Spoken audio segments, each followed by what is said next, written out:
Praise lord. దేవుని నామములు అందరికీ వందనాలు. ఈ రాత్రికాల సమయంలో దేవుని పరిశుద్ధ లేఖనం నుంచి ఒక మాటను జ్ఞాపకం చేసుకుందాం. ప్రభువైన యేసుక్రీస్తు వారు నిన్ను వలె నీ పొరుగువారిని ప్రేమించన్నాడు కదా. దేవుడే తన శత్రువుని సైతము ప్రేమిస్తుండగా ఆయన బిడలమని చెప్పుకుంటున్న మనం ఇతరులను ప్రేమించకుండా ద్వేషిస్తే దేవుని పిల్లలని చెప్పుకొనటంలో ఏదైనా అర్థం ఉందా? ఈ విషయం మనకి మనమే ప్రశ్నించుకోవాలి. ఈరోజు ఎదుటివారిని మనం క్షమించలేం, ఎదుటివారిని ప్రేమించలేం, ఎదుటివారికి సహాయం చేయలేం. కానీ మనం ఎవరంటే దేవుని పిల్లలం. చాలా సిగ్గుసేటు కదా ఈ విషయంలో. దేవుడే తనను సిలువేసిన వారిని సైతం ప్రేమిస్తుంటే ప్రభువైన యేసుక్రీస్తు వారు వారి కొరకు ప్రార్థన చేస్తుంటే మనం ప్రార్థన చేయగలుగుతున్నామా? ఈరోజు మన మనసులో మన హృదయం నిండా వ్యర్థమైన వాటిని నింపేసుకుని ఈరోజు ప్రార్థన చేస్తే మన ప్రార్థనకు జవాబు వస్తుందా? మన ప్రార్థన దేవుడు వింటాడా?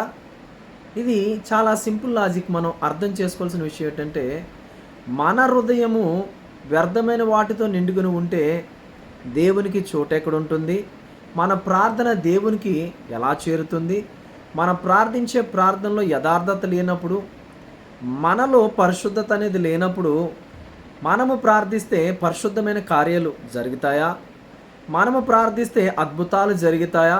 దీన్ని బట్టి మనం ఒక్కసారి ఆలోచన చేసుకుందాం.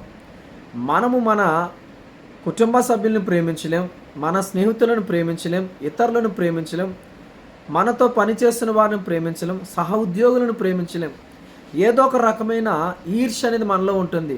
వారు మంచి బట్టలు వేసుకున్నా తట్టుకోలేం, వారు మంచి భోజనం చేస్తున్నా తట్టుకోలేం, మంచి వాహనాలు కొనుక్కున్నా తట్టుకోలేం, మంచి ఇండ్లు కట్టుకున్నా తట్టుకోలేం. కానీ మనం ఎలా ప్రార్థిస్తామో తెలుసా? ప్రభువా, నేను పరిశుద్ధుడనని. నీ హృదయం అంతా కూడా అపవిత్రమైన వాడితో నిండుకొని ఉండగా నీ ప్రార్థన పరిశుద్ధంగా ఎలా మారుతుంది? నువ్వు చేసే ప్రార్థన పరిశుద్ధమైన ప్రార్థనగా దేవునికి ఎలా చేరుతుంది అనేది ఈరోజు నువ్వు ఆలోచించుకోవాలని ఈ మాటను జ్ఞాపకం చేస్తున్నాను. ఎప్పుడైతే నువ్వు ఇతరులను ప్రేమించగలుగుతావో దేవుడు నిన్నే ప్రేమిస్తాడు. నువ్వు ఇతరులను ప్రేమిస్తే దేవుడు నిన్ను ప్రేమిస్తాడు. నువ్వు ఇతరుల కొరకు ప్రార్థిస్తే దేవుడు నీ జీవితంలో కార్యాలు చేస్తాడు. ఈ విషయం తెలుసుకోవాలి. మొదటగా ఈ విషయం మనకు అర్థమైతే మన జీవితాలు చాలా అద్భుతంగా తీర్చిదిద్దబడతాయి. ఎప్పుడు కూడా మనల్ని మనం ప్రేమించుకుంటాం కాదు, ఇతరులను కూడా ప్రేమించేవారుగా మనం ఉండాలి. అదే దేవుడు కోరుకుంటున్నాడు. అదే దేవుడు మనకిచ్చిన ఆజ్ఞ. God bless you. దేవుడు మిమ్మల్ని మీ కుటుంబాలు దీవించును గాక. Please subscribe and share.